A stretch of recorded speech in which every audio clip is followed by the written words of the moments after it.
Okay. So, just a reminder, if you have people that like are on your team that are joining, or I guess is Amanda the only one that's Yeah, I was about to text her okay. Cool. again. Yeah, just to make sure we're reminding our teams to that if they can't be on, just to let us know, so that we can, just hold them accountable and grow together. Um, And Coach Pump. Yeah.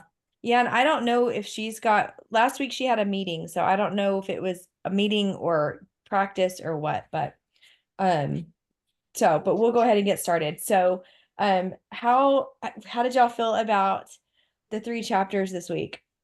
Well, first of all, did So everybody get good. to read them? Yeah. Okay, cool. What were your thoughts?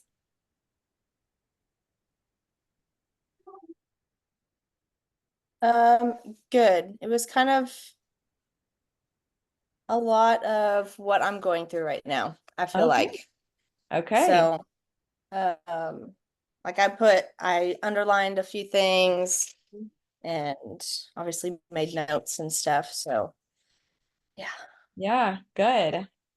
I thought it Yeah. was good. Gave me a chance to like reflect on what it was saying and be like, oh, yep, that one's about me. Yeah. Same.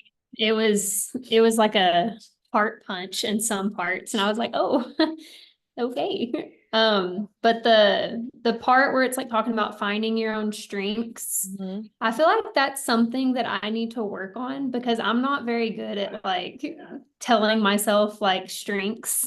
Yeah. And so reading all of that, and it's like you're not gonna be a good leader unless you know your strengths and like all that. And I was like, man, I need to figure out my strengths. I need to think about that. But that part was hard for me for sure. Yeah.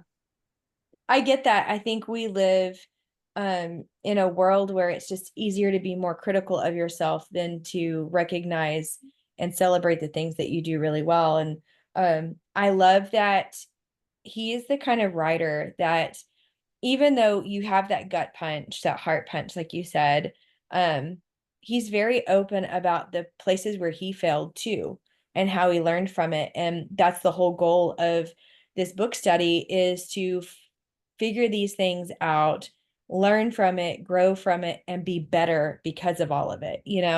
And so that's what I really hope to get out of this together. And so we're going to have a little bit of homework, nothing major at the end of this.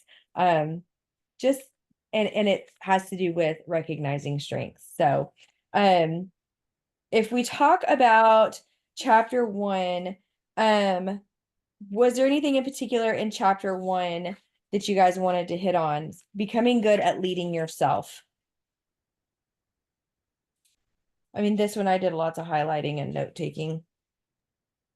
I think this was the like coming into college, I was like, I really need to figure out some systems that work for Yeah. me, like what routine I want to get in for working. And so I think I finally like kind of figured that out and I've gotten a routine of working and checking in on my people and posting. And so I feel like I was able to kind of pat myself on the back a little bit reading that chapter because I finally figured out a way of leading myself and making myself do it that is starting to work. Yeah. Yeah, on page three, he says leaders who aren't focused aren't as effective as they could be. And in the margin, I wrote on that, don't dismiss the mundane daily tasks that have made you successful so far. Because even though we're going to grow in leadership, those little simple mundane tasks are the foundation of what we do. When you're talking about your IPA and sending messages and sending follow-ups, when you start leading a team, it's way more fun. That is like so fun. And it makes the daily IPA stuff feel like drudgery. But that's that's the foundation. That's what we gotta stay consistent because that also helps us lead our people. If they see us doing it, they're gonna be more successful doing it. Mhm. How do y'all The feel? part on Go page, ahead. sorry, go ahead. Oh, go ahead. The part what?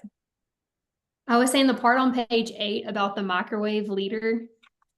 I was like, whoa, where was it was said, becoming a leader doesn't happen overnight. Microwave leaders don't have any staying power. Leadership is more of a crock pot proposition. It takes time, but the end product is worth the wait. I thought that was really good. Yeah, I love that too. Hey, Melissa.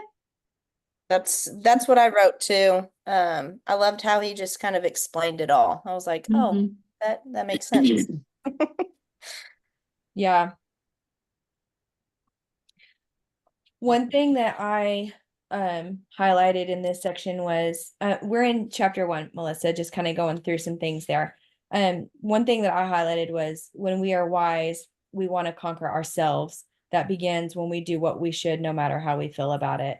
And it's really easy in our business to let our feelings dictate our action. But I have found that when you have the action in spite of how you feel, that's generally the time that you have the most success and the most fruit. And it should be something to fire you up to keep going, but I don't know why it's so hard. Sometimes to want to do the things even though you don't feel like it. Like I don't understand why we don't always feel like it, you know? I feel Um, that. oh, And go then ahead. when I do it, I'm like, oh my gosh, that was so easy and that was fun. Why do I feel this way every time? And it's like, I just totally forget that feeling of, oh, that was kind of fun and I was productive.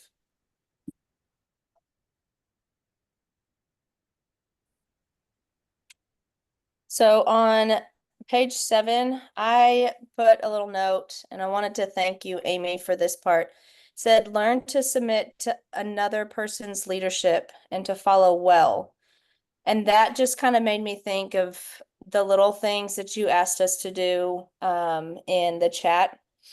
Because I've noticed like having my day to post about something has made me go, ooh, okay, I gotta like go find something. If I'm not gonna do it throughout the week or have the time, like I have all of these people that are relying on me that I have to find something. And so I've actually watched more and learned more just because you were like, hey, I need you to do this. So Good.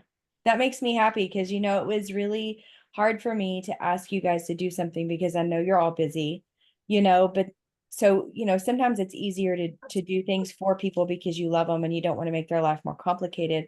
But then it dawned on me one day that I'm holding you back by not asking you to do those things because those are things that will grow you in leadership. And it's already doing that. And so that makes me really happy. And it's confirmation that I did the right thing for you know? So yay. So I know I'm late and thank you, Kaylee, for reminding me because Sunday is my only day to catch up on life. But and y'all may have already said this, but on page 2 it says activity doesn't necessarily equal accomplishment. And I think that that's sometimes where I feel stuck in a lot of ways in my life is because you feel like you do the activity, you know what I mean? And you go through the motions, but whenever you don't, and whenever it doesn't equal accomplishment, I think that sometimes that's where I personally feel like I've failed and I'm not doing it adequately. Does that make sense? Mm-hmm.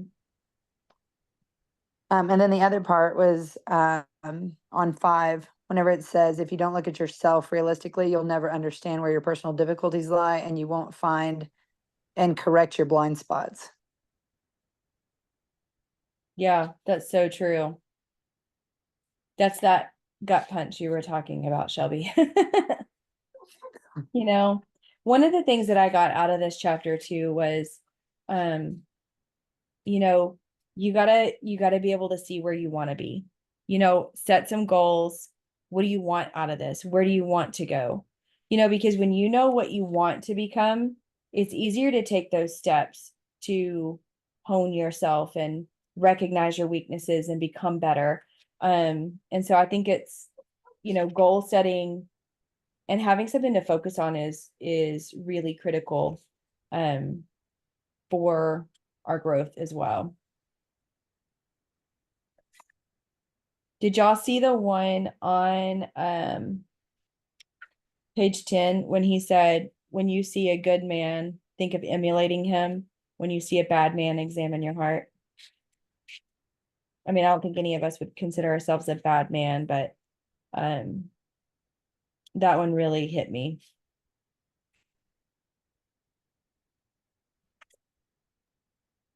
What hit me on page 10 was kind of like the stages. It says, I don't want advice. I don't object to advice. I welcome advice, all of that. And I was like, ooh, I kind of feel like at different parts in my business, I'm like, I get stuck in that little word or that sentence. And so just kind of thinking about that as a leader, encouraging my business and my team members, like, hey, I don't want you to get stuck in, yeah, I'll take your advice, but I'm probably not going to apply it, or I'll listen to it, or I'm probably not going to apply it. So like just reminding myself to not get stuck in those stages, and also encouraging my teammates. So Yeah, his sentence on page 6 goes with that. It says, only a leader who has followed well knows how to lead others well.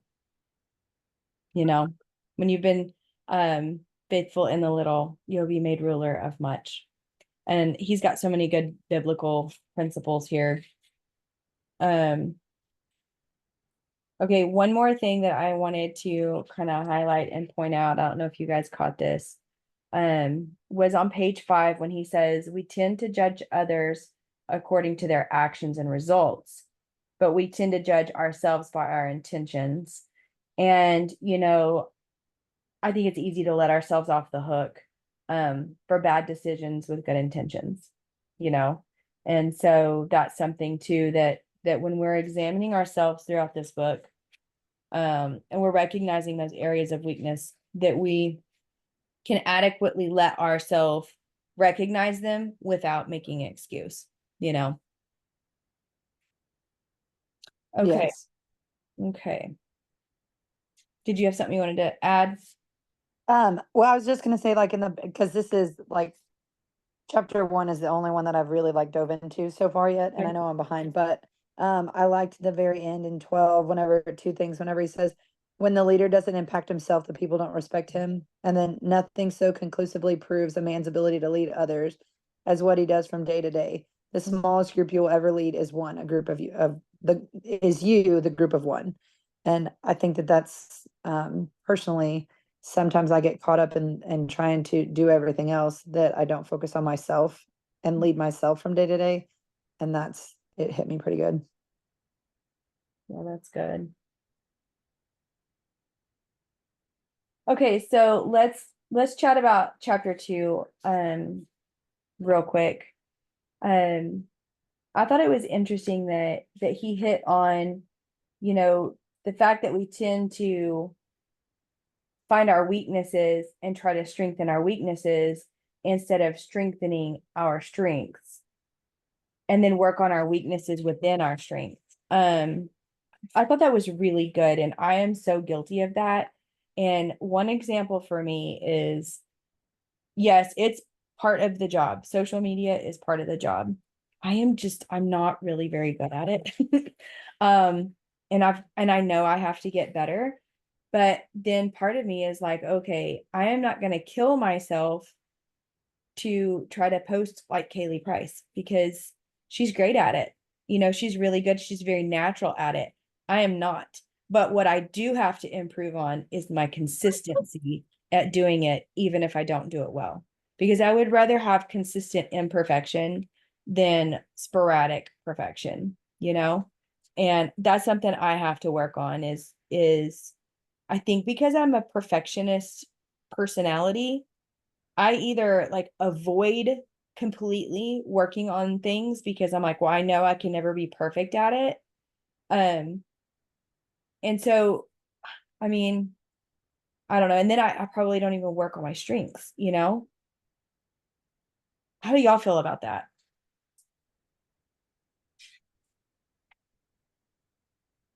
I think that that's sometimes, like personally, that just like you said that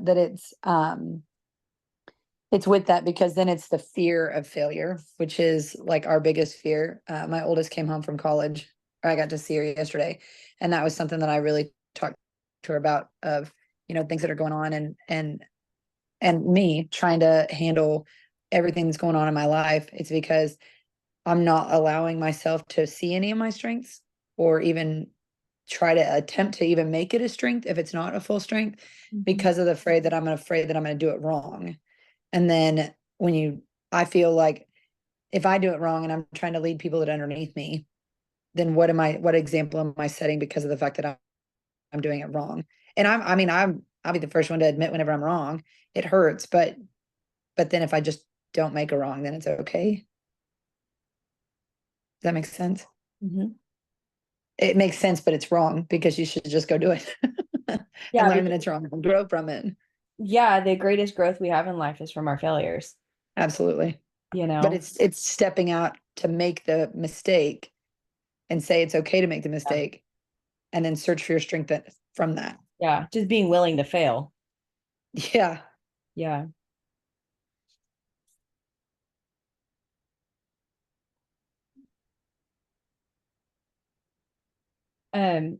Shelby touched on this earlier, and I struggle with this too, is identifying and calling out the things that you're good at. Who else has anybody else have a problem with that?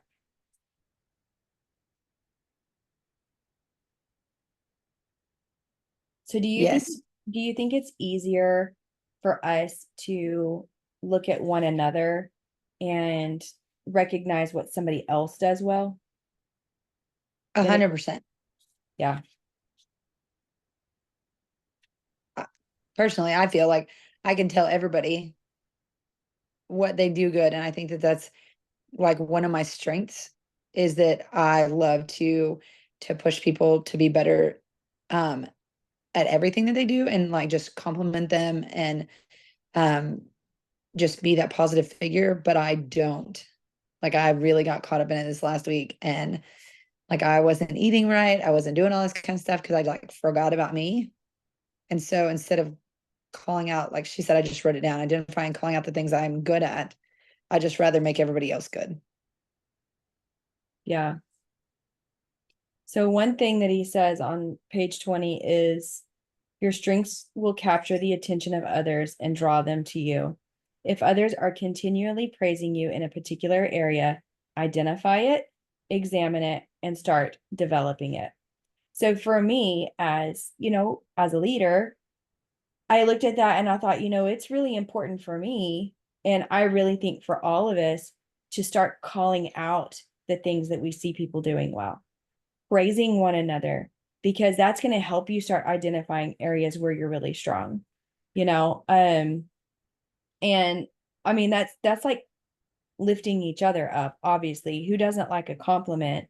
But then if it's also helping you figure out your strength and grow in that area, we're all going to be better because of it, you know?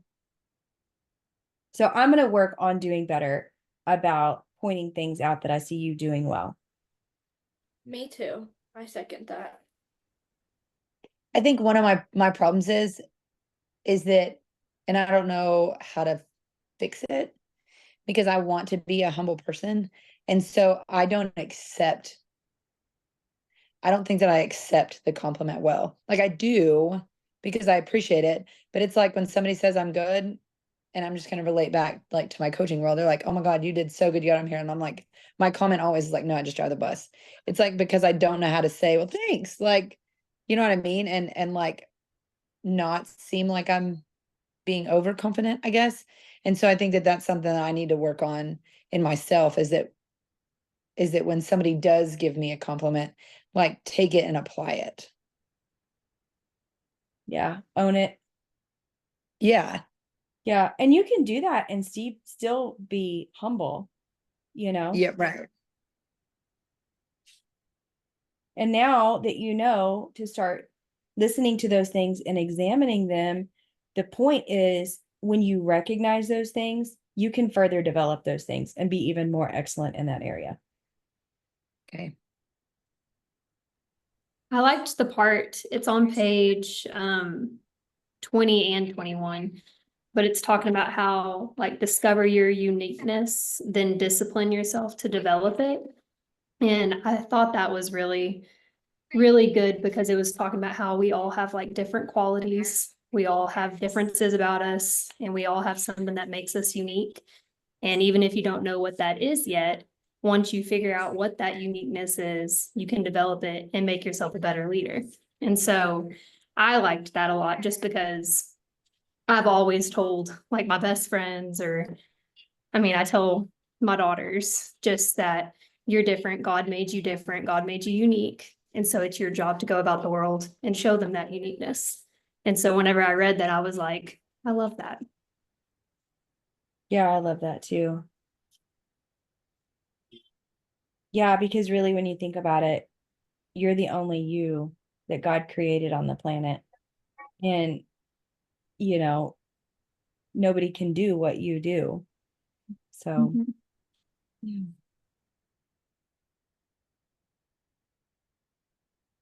And that kind of goes along with like telling, almost kind of like telling your story. Cause I'm constantly talking to Corey about like, she's got an incredible story to talk about. Just with her daily life, and her response is always, well, nobody wants to listen to it, to me. Like nobody wants to hear about my kids, playing in the yard naked again. Like, well, yes, because you are unique. And so I think that kind of goes along together, is like just encouraging somebody, because you are different.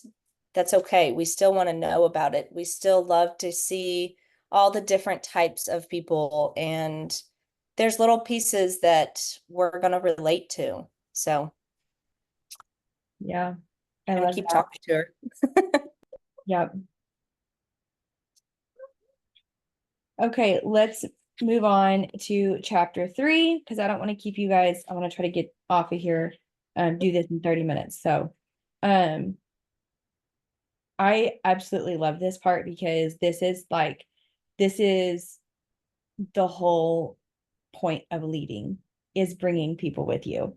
And my gosh, this is the fun part. And when I was reading this chapter, I mean, obviously there's a lot greater things on the horizon than just a cruise, but just the cruise alone, I'm like, helping you guys win and get there is so freaking exciting. And man, I just that this one kind of amped me up today. And I gotta say, I don't know where you guys identify, but I'm getting better at the relational part. But when he kind of separates it out into two different people, the I want to say competitor, but that's not the climber and the connector. Um, I think I tend to lean more towards a climber than a connector. Because Shelby said something last week that struck a chord with me, and it was, I think it was you, Shelby, right? That said you could be really single-minded about something and focus and laser focus on something. And I find that I'm the same way too.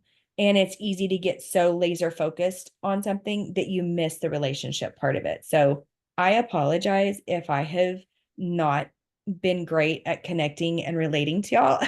I am working on it.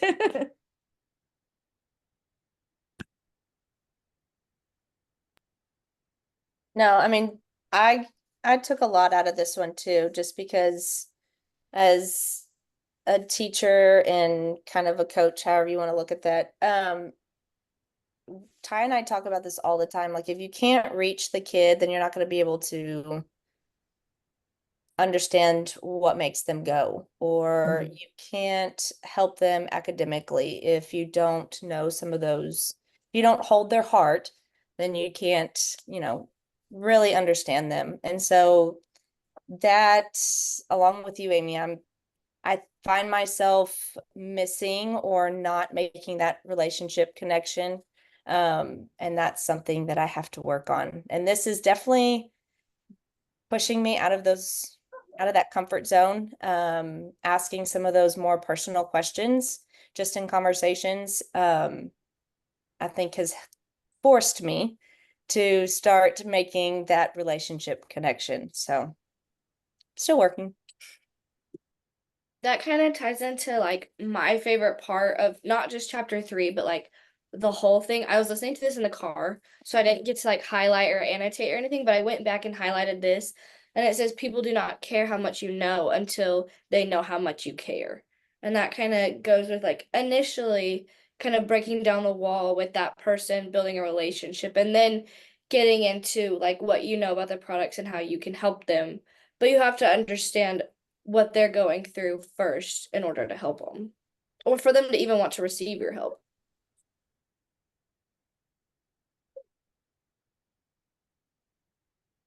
Yeah. You're right. On page 34, he said, the way to create really high-powered teams is to form partnerships. And, I was thinking of the way that our organization is set up is we all work together and we all win. But like Jordan's at Emerald Extravaganza, right? She is enjoying the fruit of leading a team well. Yeah, we don't get to take part in that now, but what we do get to take part in is the wisdom and the experience that she has gained in getting to Emerald, and so there's still wins for us. And so, I have heard people in this business say before, well, we did all the work and they get to enjoy all of the, extravagant stuff. And that's not necessarily the case because they had to do all of the same things we did to get there.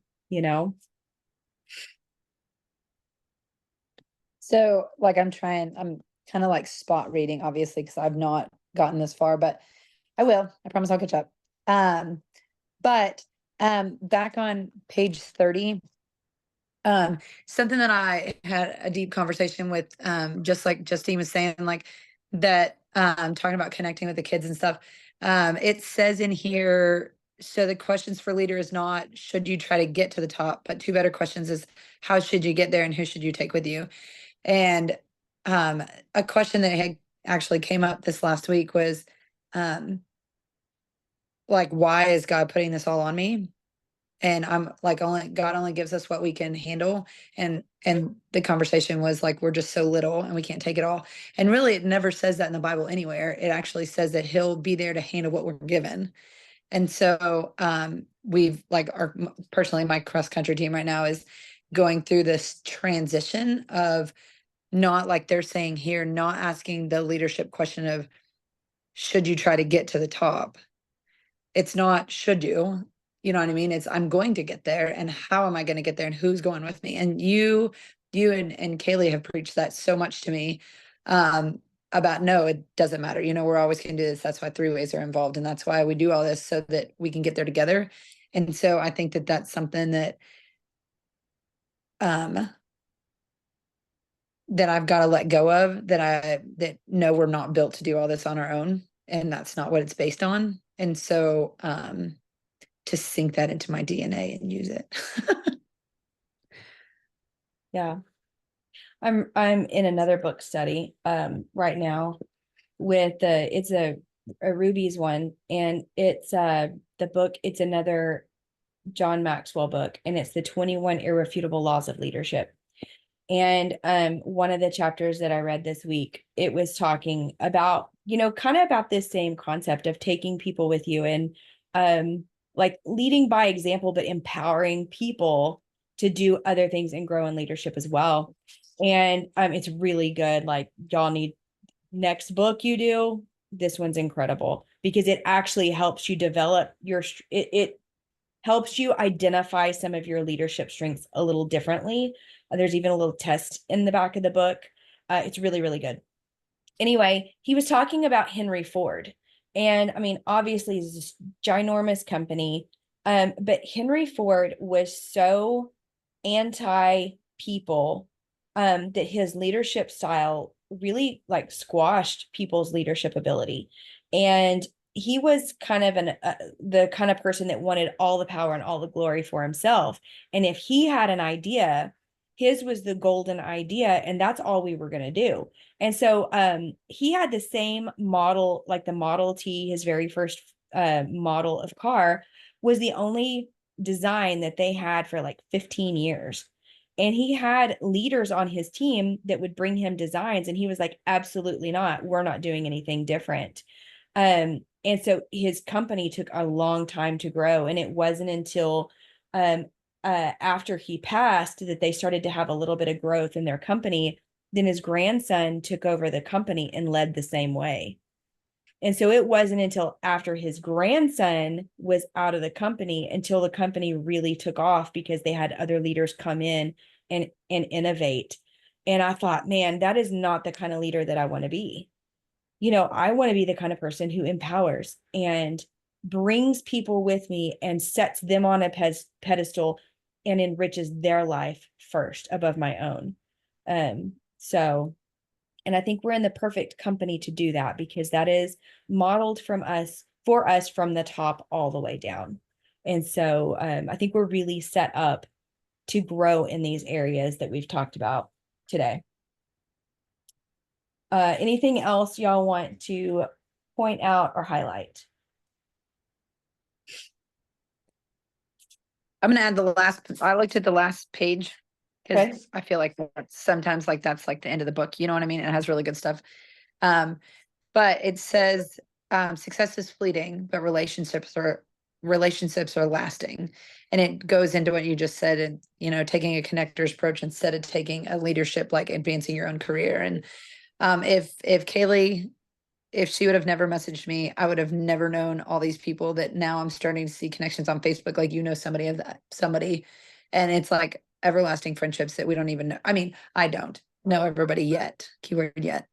But it's going to push me to be better in the future. It says that even you build, besides, even if you don't succeed in a given endeavor, you will have you have at least built some relationships and made friendships along the way. And not only does that make the journey pleasant, but it sets you up for success in the future. I love So that. thank Oh. you to all of y'all. We're grateful you're here. Okay, so anybody else? Okay, so the homework for this week is two things. Number one, I want you to pay attention this week, and I want you to recognize one thing. If you can do three, that's even better, but I want you to recognize one thing in your leadership abilities, or even within your business, that you're great at. And then I also want you to recognize something that you're weak at. And then the last thing is, I want you to think about who can you bring along to win with you. So that's all for this week.